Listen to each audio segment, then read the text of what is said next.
ladies and gentlemen, and welcome to North Shore Live Cooper's Corner. We're live this evening. This is August the 6th, 2014. I hope you had a wonderful day. The weather was lovely out today, and it so should continue on, hopefully for the rest of the month. I hope everyone is enjoying themselves because school will be starting very shortly. And so enjoy your time out in the fresh air before everybody has to do school shopping for the kids, because in another 3 weeks or so, they will be going back to school. Hooray. I don't know how I should say that. Anyway, we want to thank you all so very much for allowing us in your home or your place of business. This evening is a very exciting program. We have on our program this evening Mr. Ken Ditkowsky, attorney from Chicago. And I would like to just let you know that we are very pleased that Mr. Ditkowsky was chosen by the Supreme Court Press to have his petition publicized in the Supreme Court Press booklet.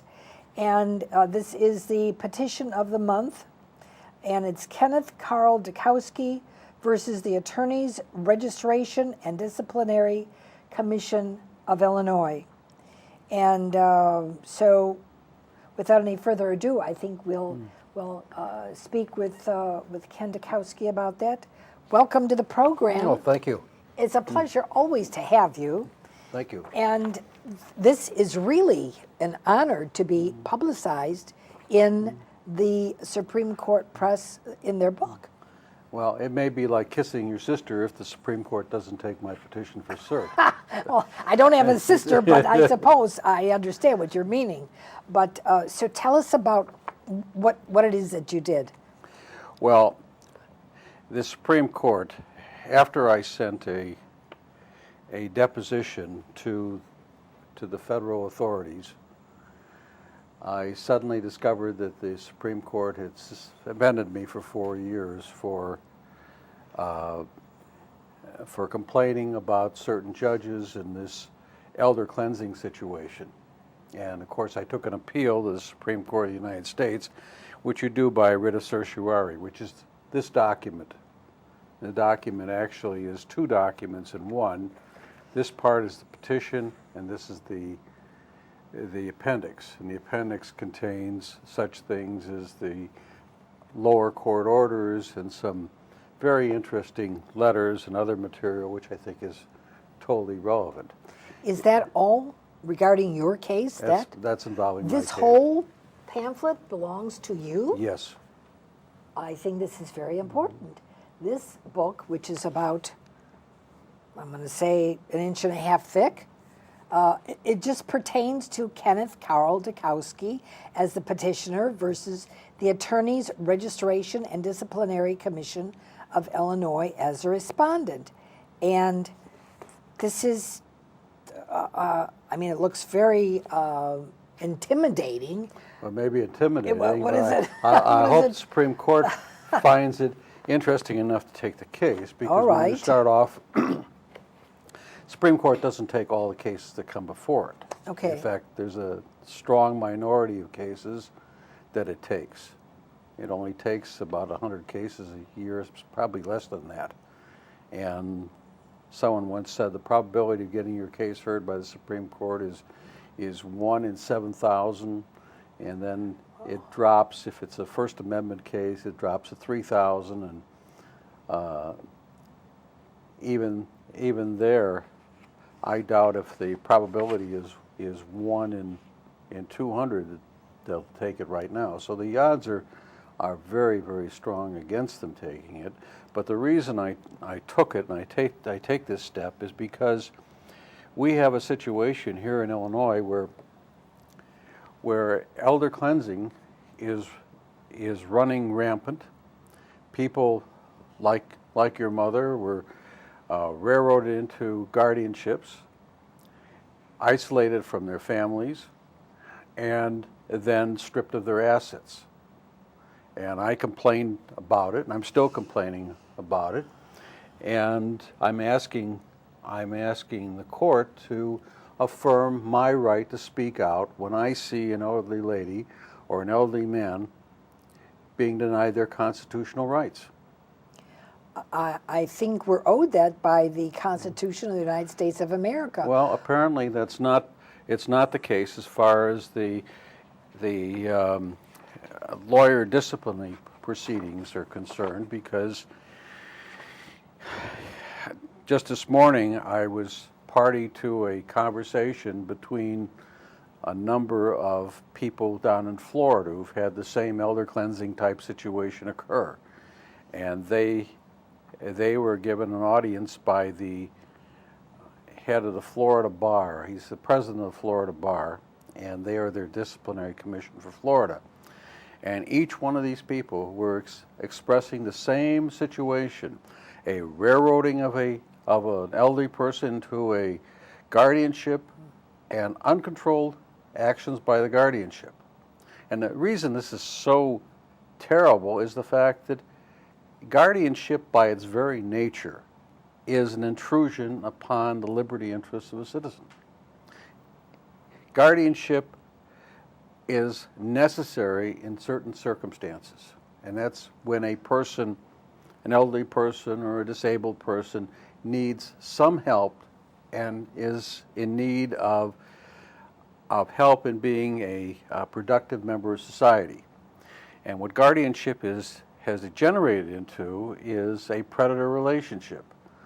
You see a particular person who has a few dollars, like your mother had $1.5 million, and we immediately run them into a guardianship. We get a guardian ad litem, we get a guardian, and we get a whole entourage of people who are going to make money on this estate. And in your situation, in your mother's situation, the situation was that the person appointed a guardian had a guardian appointed for herself, and that's an absurdity. How could that even occur?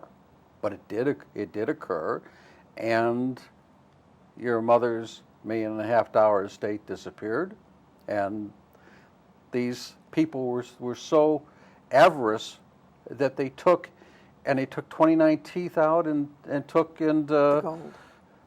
And mined her mouth for the gold in it. You know, that hasn't happened since the Nazi situation. But Ken, these are people that are supposed to be upholding the law. No question. Why is it that they are running against the law? Because there's money to be made. But that's wrong. Of course it's wrong. We who go into that courtroom, we do all the honorable things that are supposed to do, but yet they are able to get away literally with murder, and that's what they did. Well, They murdered my It mother. is murder. Yeah, they and murdered the her. situation is we have a number of judges, at least we had a number of judges here, who never even bother to read the statute. If you read Illinois' guardianship statute, read the uniform statute, the guardianship is limited. A person being appointed a guardian is not given a open sesame to steal the entire estate. In point of fact, they are going to run at a loss. A good guardian is going to not make money on the guardianship, because anything they have to do that's out of the ordinary has to be approved by the court. And what happens is the court doesn't bother to do anything, rubber stamps orders, and that's what I complained about, and that's the reason I've been disciplined.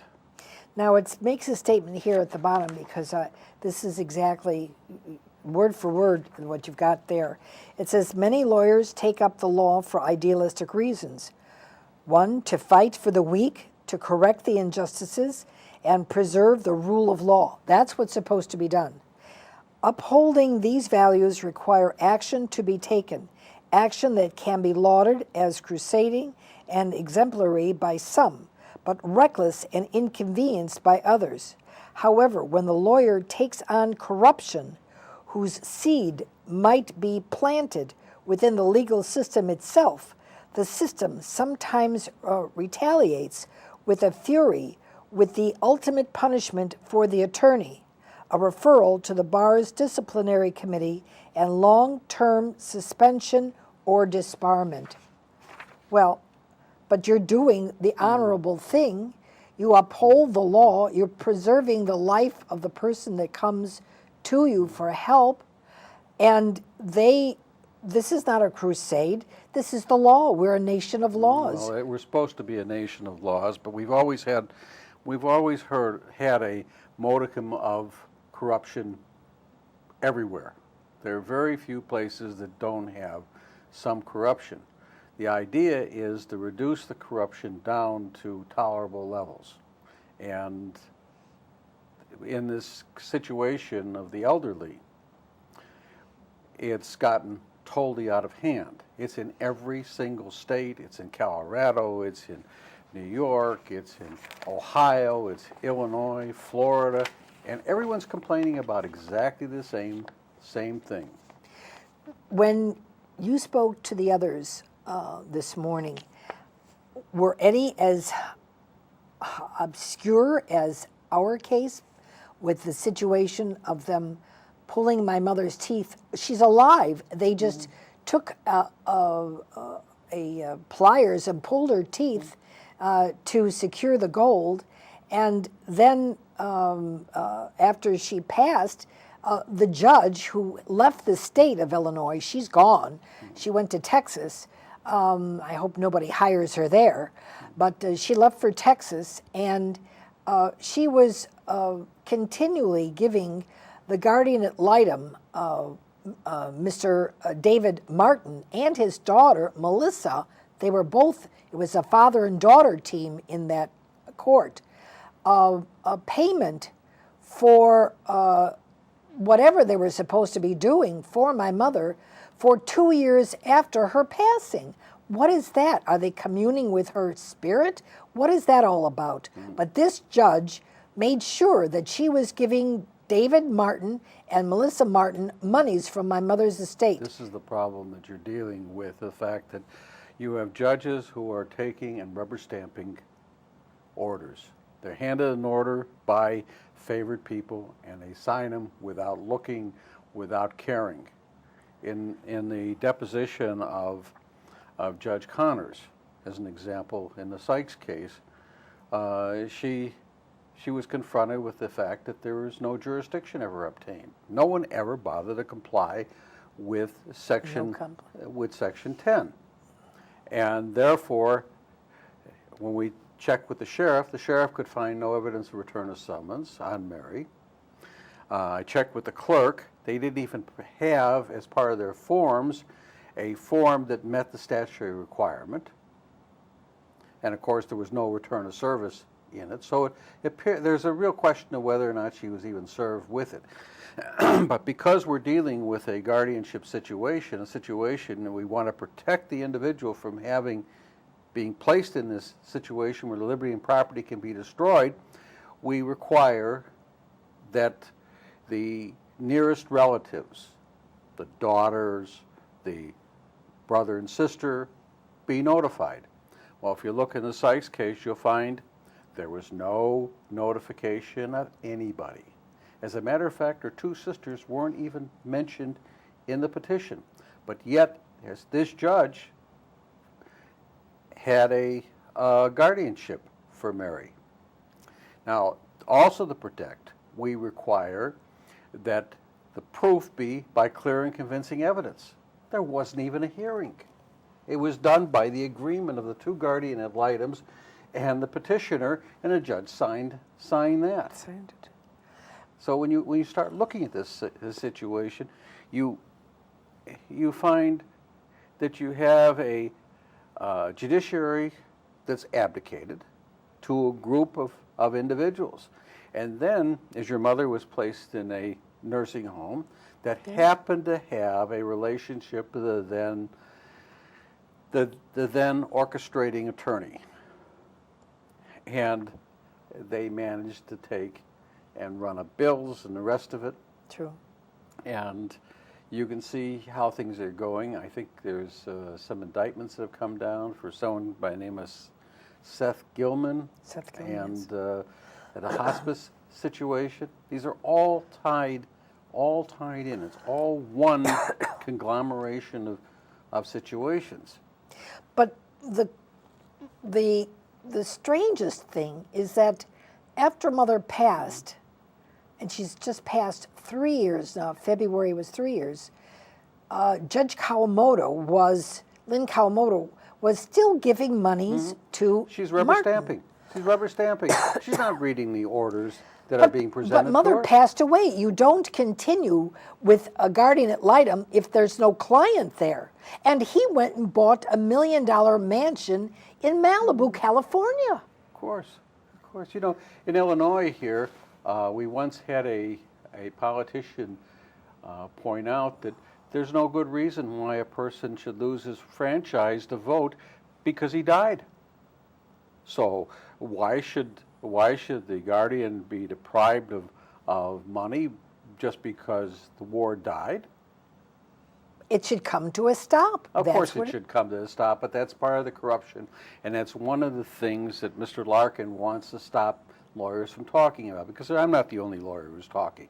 Of course. I'm just a big mouth, and it really bothers him that his aiding and abetting this elder cleansing, which is a felony, by the way, is being broadcast. And what particularly irritates him is the fact that pursuant to 18 U.S.C. 4, I've proceeded to send this on to the federal authorities and law enforcement, and I'm demanding that they do something about it, and this seems to be precipitating other people doing essentially the same. This is really, I mean, we could apply for wrongful death. She was murdered. My mother was murdered. They not only pulled her teeth, my mother was only arthritic in need and bedridden, but they put Miriam Solo put a gastro tube in her stomach, and so my mother was fed with that gastric tube for almost 4 years, and then after they looted her estate from everything, we didn't even have monies to bury her. She was starved to death and dehydrated.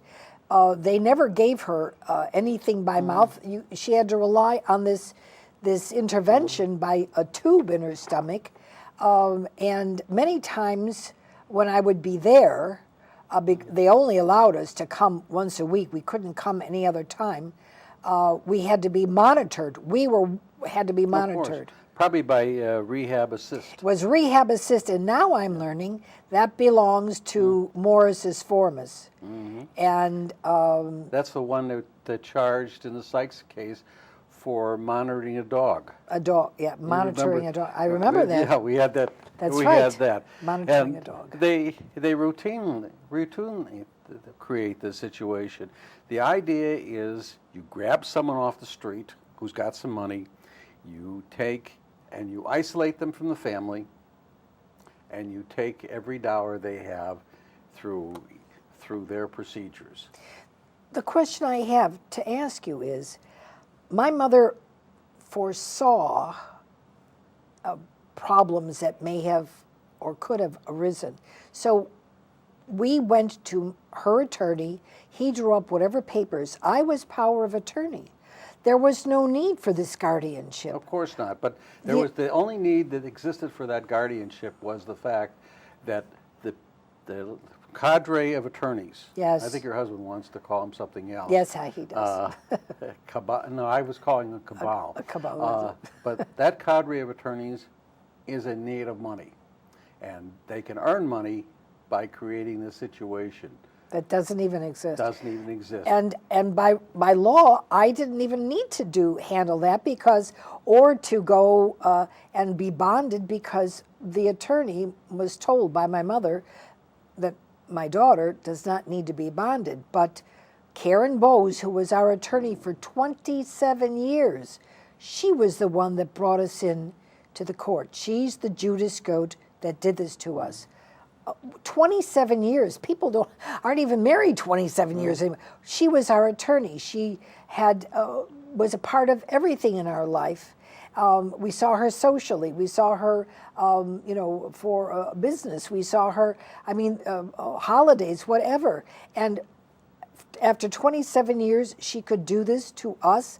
I mean, I don't understand this. I couldn't understand. I don't understand this either. At all. I can't understand how these people live with themselves to begin with. I can't understand how the courts can take and push the Bill of Rights aside, and it means nothing. It means nothing. I can't understand how a judge would put his signature or her signature on an order that they haven't read or they don't understand or isn't proper. I wasn't even allowed to speak in the court. Of course what not. courtroom can Of course not. I would raise my hand. She said, no, can't Of course speak. not. The statement is, you don't have standing. That's what she said. I'm the daughter. I'm the only daughter. Doesn't matter to these people. The only one who is standing is the guardian who is keeping the family away. And the important thing in these cases is to keep the family away, because the family is liable to do something. Oh, and indeed we are. Of course, we couldn't do anything before. We were in court 7 years. I cannot believe. We'd go down there and I don't even know. And I would say to her, I don't understand what you're doing. She'd laugh in my face. Lynn Kawamoto would laugh in my face. Yeah. Instead of the judge saying, well, Mrs. Cooper, let me explain to you what we do in this court. She laughed. She just got the biggest kick out of it. And I turned around and I just looked at her.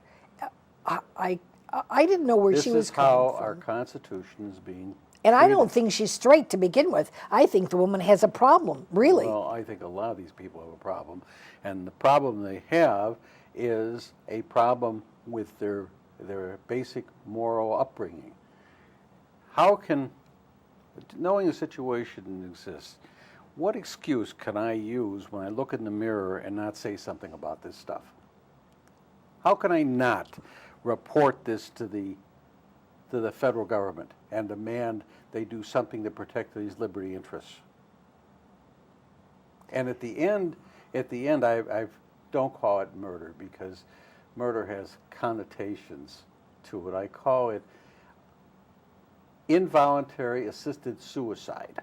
Well, I call it murder. It was my mother, and I can call it murder. I let them come down here or go to a paper or go anywhere and make the statement that it's not, because I can tell you it is. They took away her ability to eat, swallow, and chew, which is her right, her God-given right. We're all born with that. And to rely on a tube to be inserted in her stomach and someone else to give her food and fluid to survive. And they just didn't do it. They didn't need her anymore. They wiped out her account. They wiped out everything that she had. Of course, that's always the case. And then they left her in the morgue for 8 days without even letting me know where she was. I talked to the attorney who closed that estate, and he said he had never seen anything like that before. I bet. It was really horrendous, and they could barely make an accounting out after it was done. Of course, we asked for an accounting. We never got one. No, the problem is the fact what we've done is the legal profession in this state has taken and closed ranks to protect these people. The guardian ad litem has certain immunities, the guardians have immunities, the judge has immunities, and when a prosecution comes, whether a civil prosecution, they'll plead the immunities, and the courts will allow it. That's one of the problems with filing a civil rights case against these people, is because of the fact they'll plead the immunities. But they've gone well beyond it. And what basically has to be done is we have to force the powers that be to comply with the statute. A judge who's assigned to that division has to read the statute. He has to understand the statute, and he has to understand that he the judge, has the greatest responsibility because, in essence, he's the guardian because he makes the determination of where things go. And the limitation is that the person does not receive any aid that's not needed, and the liberty interest is infringed upon only the extent necessary to deal with the problem the person has. Your mother's arthritis and is bedridden, that's fine. If she can do her own banking by phone or by computer, she does it. If she can feed herself, she does it. Whatever she can do, she does.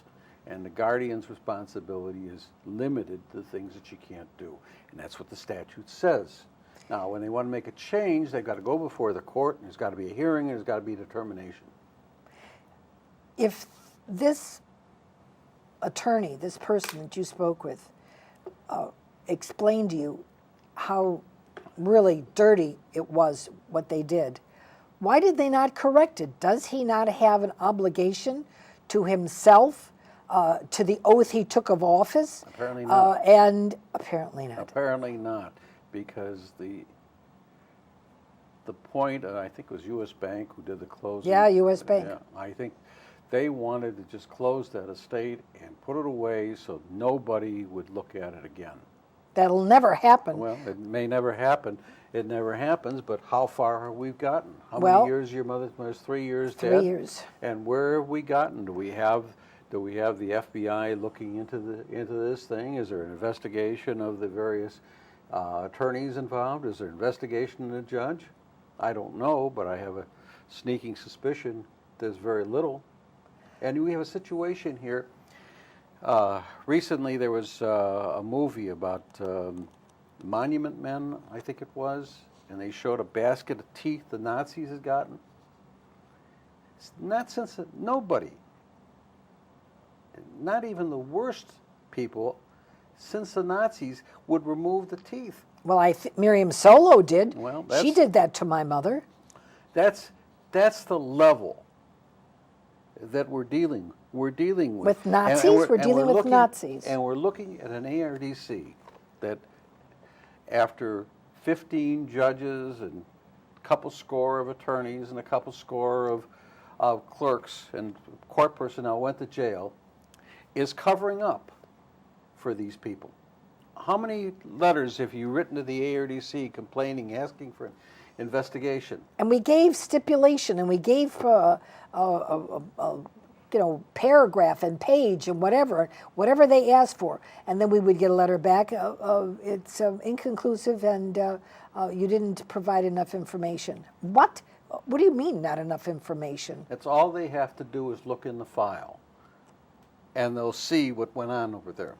Well, there's there's an oral recording. There's an oral recording. Well, but they're not looking at it because Mr. Larkin's idea is he's going to protect these people, and anybody who complains is going to wind up with a suspension of one kind or another. They're suspending the wrong people. Well, he needs to be removed. That doesn't matter. He needs to be removed. Well, he should be. He should be prosecuted. Absolutely, and they all should go to jail. They all should be prosecuted. There's no question. I'll give testimony. There's no question about it. This is worse than the Grey Lord because this is dealing with the lives of people. The fact that I get old doesn't make me incompetent and shouldn't make me a predator. And the criterion that was used to make Mary Sykes and other people in need of guardianship, anybody could be found to be in need of a guardianship. You, me, the president, the chairman of General Motors, all of them. Hey, Mark Kirk is disabled. He could be. He should worry. He's prime, absolutely. He should worry because if he walks by that court and That's right. and they run him in there, there could be a serious problem. And he can say whoever he thinks he is, but once he's in that court, he's just another pound of flesh, and whatever monies they can. Well, anybody, if you looked at the Sykes case, Cynthia Ferranga filed a motion to tie up Gloria's money, an oral motion. It was granted. And then a week later, the file indicates she filed a petition. I've never heard of that. I've been in practice 50 some years, and I wouldn't have the nerve to walk in and ask for a temporary injunction or something like that without a petition. I'd be thrown out on my gluteus maximus. What are they teaching in the court, in the law schools now? They telling them cheat, rob, steal, murder if you have to? No. Well, I don't know what's up and coming. We don't trust any of these attorneys. These people are a minority. And these people have taken over a niche, and because the amount of money that goes on, they're becoming more and more powerful. The amounts of money, well, it's been estimated that 70 to 75% of the money in health care is fraudulent. We've always had the aspirin tablet for $25. They took 7 chest x-rays of my mother in one day at $750 a piece. I got the bill. I called up Medicare and I complained. I said, there's fraud going on here. She said, well, we don't handle that. I said, well, who handles that? She said, the Attorney General of the state of Illinois. I called up the Attorney General's office, Lisa Madigan's office, to find out what's going on. A lady got on the phone and I said, I want to make you aware of a fraud that's going on here regarding my mother and the Warren Bar Pavilion that she's in. And by the way, they opened up another one up here, Warren Bar Pavilion. They dirtied the name of a very nice and a very well-known potentate from the Shriners, Warren Bar. And this is where my mother was, at the Warren Bar Pavilion downtown. And not that I put her there. Miriam Solo put her there. Miriam Solo put her in Lakeview rehab. That's because Esformas owns that building, and Rehab Assist was coming in there. Everything ties into a handful of people. It's a handful of people. But when I called the office in Springfield regarding the fraud that was going on, they said, well, they don't handle that. You have to call back some other day. No, that's the problem. This is Lisa Madigan's office. She's supposed to fight for everybody here in Illinois. And then I was told they don't take cases like this. I was told this. They don't take, they only take care of the professionals. They don't do anything with anybody, John Q. Public, they don't have anything to do with that. But if you're a professional, then their office will help you. This is the problem with health care and the reason it's so high, because it's not only that, the nursing homes routinely call it physical therapy to take someone out of bed and move them into a wheelchair, and that's physical therapy at $300 an hour. These people couldn't speak English. They came from the Philippines, couldn't speak any English at all. They were sitting, drawing pictures in a chair. That's physical therapy. And that's their physical therapy. And there was no need, because the nursing home is supposed to supply that for $15,000 a month, Ken. There was no need to have anybody else come in that room. And then they did isolate her. They just kept her separate. As a matter of fact, that's the same place that the fellow from the, what do you call it, hospital, Cook County House, what's his name, Stokes or Stark or whatever his name was. I know what you're talking about. They put him in a room, they closed the door, they let him die in there. There was no need for anybody to go there. There was a sign that was put on there, just do not enter. They were waiting for him to die. Well, this is part of the program. And Esformas's building, his nursing home was closest to downtown. And that's what they did. They used his building, so you know he's got to be somewhere in collusion with them, to put him on a floor and close the door and let him die alone. Whether it was thirsty, hungry, who knows? He was a human being. Human being. You know, you want to call that discrimination? He was a black man. It's a black man in a white establishment. They just wanted to kill him. He was a money source for They them. wanted to just They kill don't- him. They don't care about the race. They need a breathing No, organism. they don't there want breathing. So they can charge money But for it. And the government's paying for it with Medicare and Medicaid. We're paying for it. And this fraud- Todd Stroger, whatever, and John or whatever his name is, and I said, "Who's in that room?" They said, "You're not allowed to go in there. Stroger's in there." I said, "Stroger from the Cook County Hospital? Yes, he's been put in there, and he's just going to die." What? What do you mean he's just going to die? He didn't come here just to die. You're supposed to care for him. What is your motto? What do you do?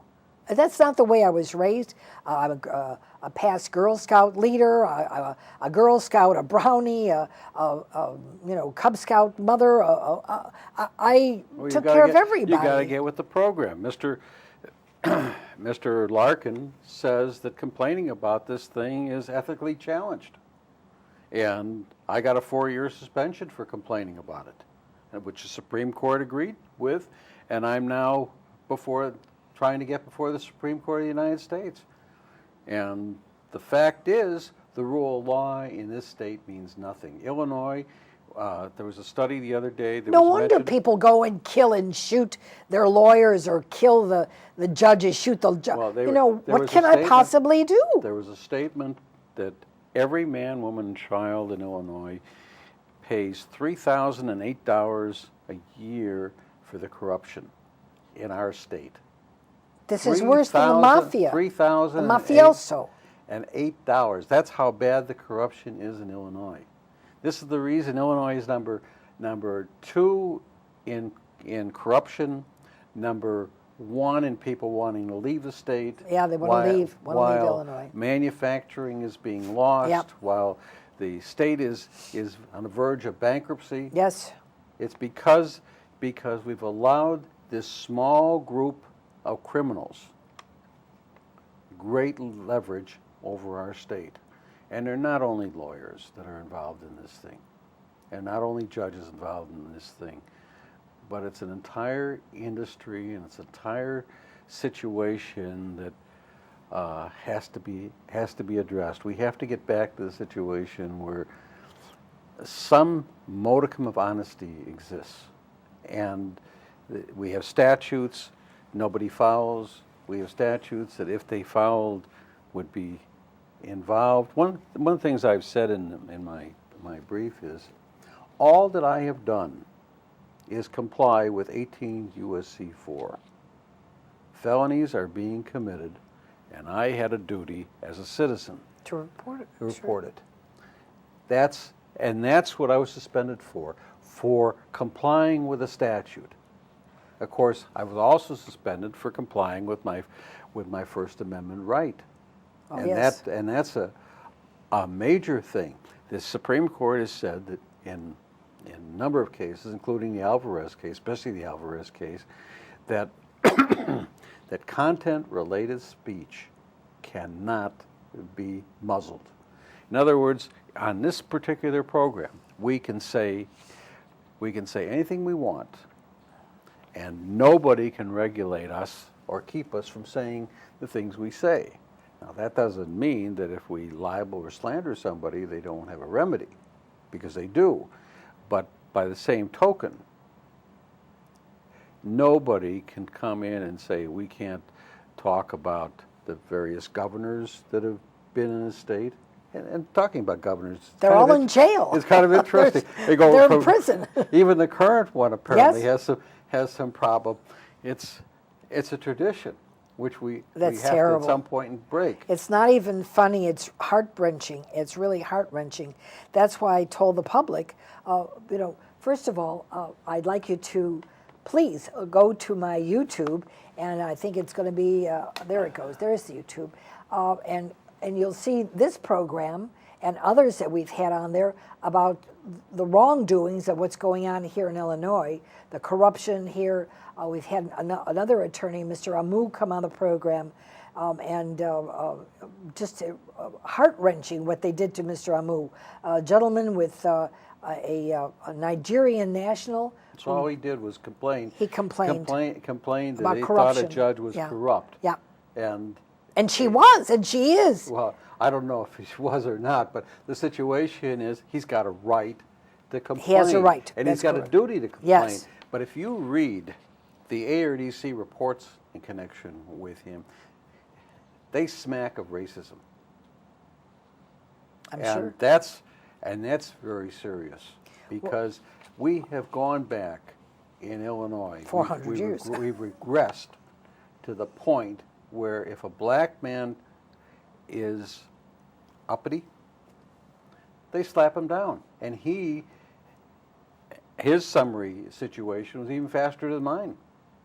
Nobody complained about him. They came out of the blue and slapped him with a That he wasn't allowed to practice law. He Yeah. said, I have 400 clients. What do I tell them? They said, we don't care what you tell them, but you can't practice law anymore. And this is an educated man. Oh, he has 4 college degrees, MBA, a JD from the University of Illinois. He's an engineer. An engineer, a civil engineer. He's got a minor in engineering, a major in engineering, an MBA from the University of Minnesota. And he decided to practice law, and he's got his Juris Doctorate from the University of Illinois. And he was practicing law all this time. He said he wanted to do that to help people who couldn't help themselves, and he was going to do it honorably and with integrity. But it bothered Mr. Larkin so much that he complained about it, that they moved in summary fashion against him, as did the Supreme Court of Illinois, and it's despicable. Well, Mr. Larkin should look over his shoulder about his own background and his family's background. Not too healthy. I mean, it's really amazing, Ken, if someone would want to do a story on these people. They're caricatures of who the hell they are to begin with. Miriam Solo, she's got problems in and out of her ears, up in her head, or whatever. The Martins, David Martin, Melissa Martin, with their situation and screwing around with people's monies and lives and murdering them, and the situation with attorneys, I mention their names because I want them to say something to me. Let's go to court. I want to be heard. I want someone to hear what's going on, because what I'm telling is the truth. They lie. We never lied. We told the truth with everything. Where's the money gone? We want to know, where are the 16 checks, over $98,000? Where's the money? Whose account? What's the name? Where's the bank? Who collected it? Did Miriam Solo collect it? Whose names are on there? And Miriam Solo was involved in that Florida state. Yes, they whited out the name on the back of the check. We were able to get 2 checks, and they whited out the names on the back. I want this to be heard. I want this to be known. I want to have my day in court, because Lynn Kawamoto laughed at me in court. How dare she? You may get your day in court, because the state of Illinois is virtually bankrupt. The federal government is virtually bankrupt. We're printing money against nothing at this point. But these people have tremendous tax debts. A breach of fiduciary relationship is a taxable event. So when they stole this $1 million, that's a taxable event, and they owe the taxes on it, and they ought to pay the taxes on it. When they steal real estate, and they run through a bunch of sales, they can't take capital gains on that. The minute the theft occurs, ordinary income comes into play. They have to pay the taxes on it. And if the federal government would do what it did with Capone, with these people. It was tax evasion. evasion. Wasn't murder incorporated, wasn't anything else. It was tax evasion. That you can prove. Yeah. And you can see it. You can do it by cost of living. These people can't live. Most of these people can't earn These a are living as $2 million lawyers. mansions they live in. I mean, We live in a humble abode. My goodness sakes, we never took penny one from Mother, never. We paid for whatever she needed out of our own pocket. An electric bed, electric mattress, whatever she needed. I didn't know about Medicare being able to do this. I never did this before. So we did the honorable thing and we just took it out of our own life savings to be able to care for her. And they took the money and ran with it. They took her money and ran with it. And they've done it in hundreds of cases. And then we have, after they've eliminated the family and gotten the money where they wanted it, then the person is doped up and kept doped up. Yeah, Mother was doped. Placed in a nursing home or a hospice situation and subjected to the final solution. Just like the National Socialists did. And then you have Larkin out there covering up. Well, I would like to give everybody an equal opportunity to have their time to speak. This is an hour program, and Mr. Ditkowsky has honored us by coming on many occasions to be able to have his free speech. And Mr. Larkin, if you would like to come on, you're welcome to come on. He won't. And Miriam Solo, I invite you to come down and have your mouth to run off. Lynn Kawamoto, I wouldn't even give you the respect of judge. You're not a judge. You laugh at someone in your courtroom. How dare you? Who are you to laugh at anyone, anywhere? You're supposed to have decorum in a courtroom. You don't laugh at someone in your courtroom. And Mr. Trausch, who is on the other side of the world, and the Martins, everybody will be named. Karen Bowes, who was the Judas Goat who brought us into this 27 years, and Bruce Lang, who we didn't even know worked for the Harris Trust and Savings Bank, and he was able to go into everybody's account and see how much money they had, so that he was able to tap the judges on the shoulder and say, let's go get this one because look how many millions they've got. That's what he was doing. I had no knowledge of this. Well, at some point in time, somebody has to do something. Well, they better. A group of people in Florida got together this morning and had a meeting with the president of the Florida Bar. He said he would look into the situation in Florida. Trying to get a hold of Mr. Larkin, you might just as well throw money to the wind. No, he wants money in his pocket. But the situation is that I've written to Mr. Holder and I've asked for a meeting. I'd like to set up a meeting someplace convenient to everybody so people can come in and tell them their story. He's a public servant. Well, that's Attorney General. Attorney General. I'd like him to come in and discuss this thing. The people in Florida have a form affidavit which they worked out, which I think is pretty good.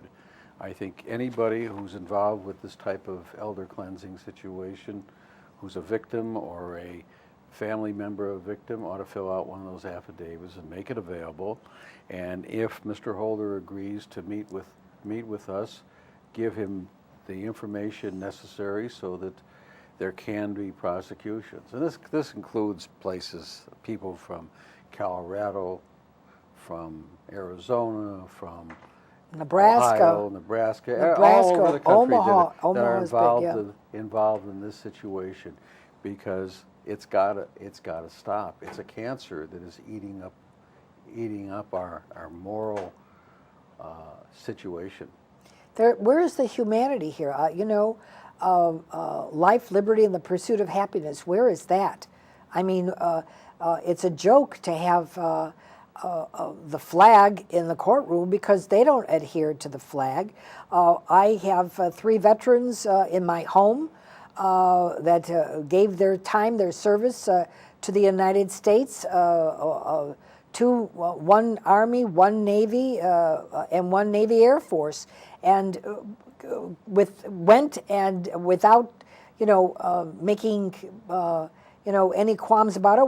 We're not summoned by the military, went freely. There's an election coming up very quickly. Oh, I'm glad you mentioned that. And it's an opportunity for people to take and clean house. Let's clean house. Whether they will or not is up to them.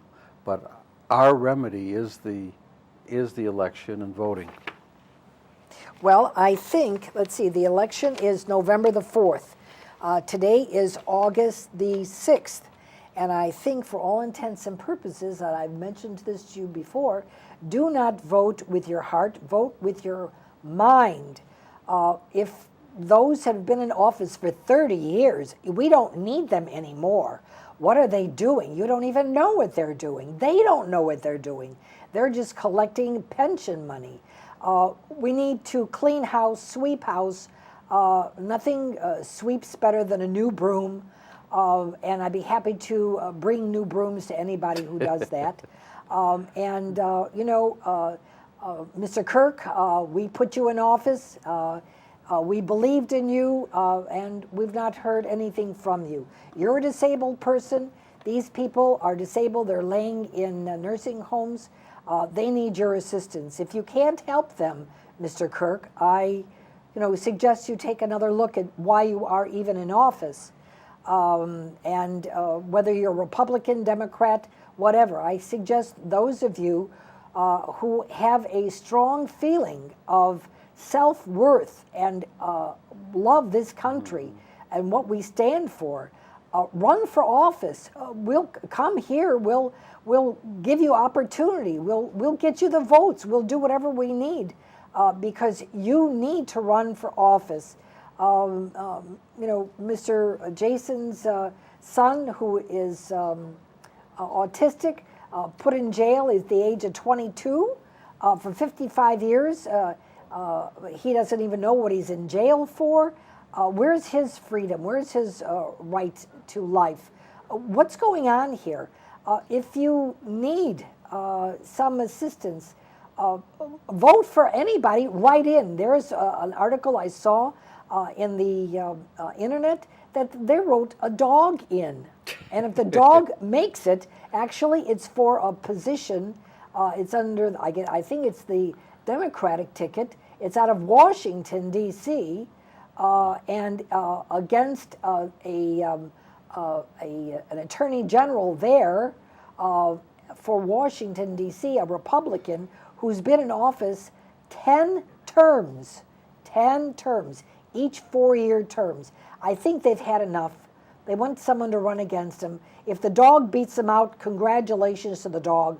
I'll be the first one to congratulate them on the air.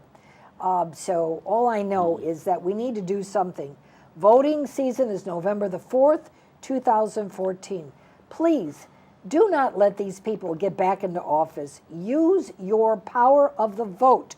I know that's corrupt as well. Some of these people vote 12, 15, 20 times, but you need, well, and even if they're dead. Your nursing home people. Even if they're dead, they vote. Nursing home people, that election, one in the 50th Ward, we had an opportunity to look at that. And that was Bernie Stone's. Yeah, and the man who ran against him got virtually very few votes. And when he looked at the nursing homes, they voted 100% for Bernie Stone. And the next election, they appeared to vote 100% against Bernie Stone.